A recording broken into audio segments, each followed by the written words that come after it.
Bonsoir, chers compatriotes. Bonsoir, chers amis africains et chers amis de partout du monde. Nous vous saluons et revenons à travers ce court entretien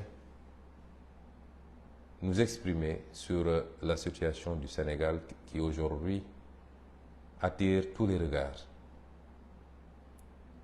Je commencerai par présenter des excuses au peuple sénégalais. Pas à mon nom, mais au nom de tous ceux qui sont à l'origine de cette mascarade qui n'honore pas le Sénégal. Et ce que nous voulions justement éviter lorsque, au début de cette affaire, nous avions appelé le président Macky Sall et tous les comploteurs qui sont derrière cette affaire-là à reculer pendant qu'il était encore temps. Non pas que nous nous considérions comme un citoyen au-dessus des lois, mais parce que nous considérions simplement qu'il n'y avait pas matière à mettre tout le pays en danger sur la base d'un complot manifeste, non assis sur des faits probants. Ce qui s'est passé hier est venu confirmer ce que je disais au peuple sénégalais, ce que j'ai dit au monde entier. On a vu hier la démonstration du complot. Et lorsque certains témoins, tels que le capitaine Touré, a commencé à développer sur la manipulation du PV d'enquête, on ne l'a pas laissé développer. Lorsque Mme Tal a commencé à développer sur les implications du président Macky Sall, selon les dires même de la plaignante, on n'en a pas tenu compte. Hier, le complot a été mis à nu, nonobstant le fait que,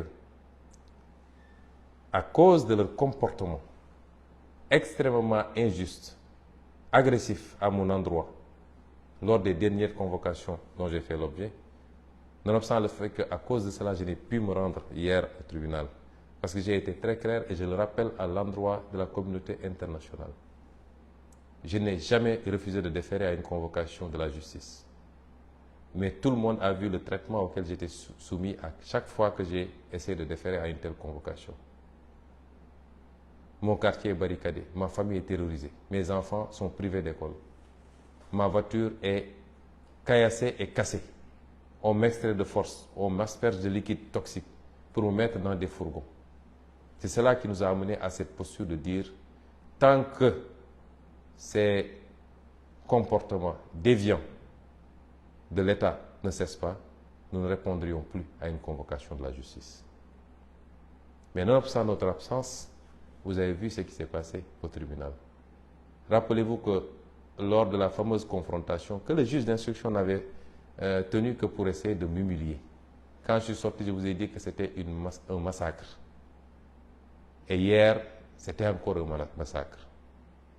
Le seul objectif, c'était de livrer une jeune fille manipulée, à qui on a promis passeport diplomatique et exil à l'étranger, plus de fortes sommes d'argent, qui ne comprend même pas le rôle qu'on veut lui faire jouer, l'amener devant un tribunal et lui imposer des récits salaces, soi-disant pour jeter l'opprobre sur le candidat Ousmane Sonko.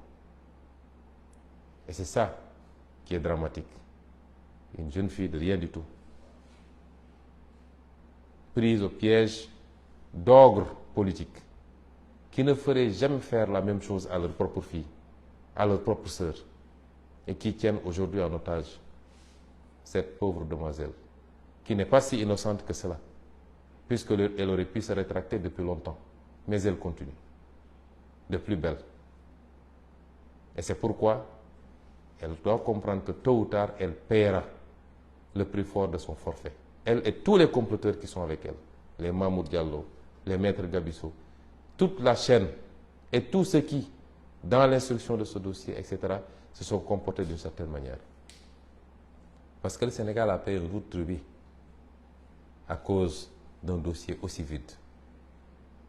Chers compatriotes, chers amis étrangers, pour un dossier de viol, la partie civile, ni le parquet, ni la partie civile n'ont été à mesure d'apporter la moindre preuve, parce qu'il n'y en a pas. il n'y a ne serait-ce que l'existence d'une relation intime avec cette jeune fille, a fortiori un rapport non consenti. Et je l'ai dit depuis le début. Aucune preuve, aucun début de preuve même n'a pu être produit pour une audience qui s'est étirée de 9h ou 10h jusqu'à 3h du matin. Mais ce qui s'est passé hier nous interpelle. Ce qui s'est passé est très grave. On n'a jamais vu autant de violations des droits de la défense dans un procès. Comment peut-on admettre, alors que le droit, le code pénal et le code de procédure disent de manière très claire qu'on ne peut pas juger quelqu'un en matière criminelle sans l'assistance d'un avocat? Et hier, des juges ont soumis Mme Ndeye Khady Ndiaye en état de grossesse de 8 mois à une procédure que rien ne justifiait, un empressement que rien ne justifiait, toute une journée jusqu'à tard la nuit, sans qu'elle soit assistée par un avocat. Comment vouliez-vous qu'on fasse confiance à une justice qui fonctionne comme ça? Il n'y a pas de violation plus flagrante. Elle n'a pas eu droit à un avocat. Et le tribunal lui demandait de poser des questions aux témoins parce qu'elle était son propre avocat. À l'endroit de la communauté internationale, c'est ça la justice sénégalaise aujourd'hui sous Macky Sall. Et on nous dit de faire confiance à cette institution-là pour juger en son âme et conscience.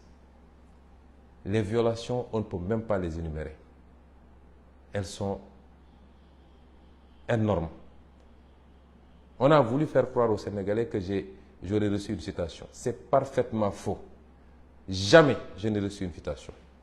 Le commissaire Mansali de Ziguinchor a délibérément menti, si c'est lui qui est l'auteur du PV, en disant qu'il m'a trouvé devant chez moi, en décrivant les murs de la maison, mais tout Ziguinchor connaît ma maison, et qu'il m'aurait remis une citation que j'ai refusé de prendre et que je n'ai pas signée. Je jure qu'il a menti. Et, comble de contradiction, on antidate ce document, parce que lui, il a été saisi le 11, au soir.